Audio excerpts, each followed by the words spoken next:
At ngayon guys, magkikwento ako sa inyo ng karanasan ko sa school. Una, crush experience.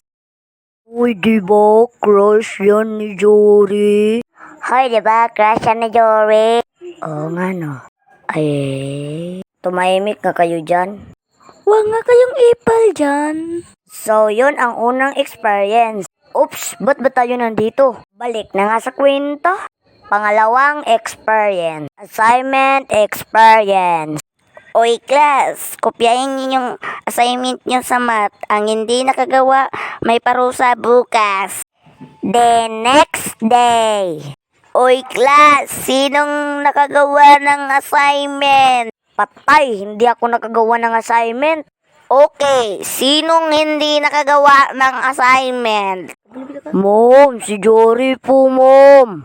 Halika nga dito, Jory. Sorry po, ma'am. So, dyan lang muna magtatapos. Ito pala shoutout. Salamat nga pala sa nakakulob natin na si Ens Animation.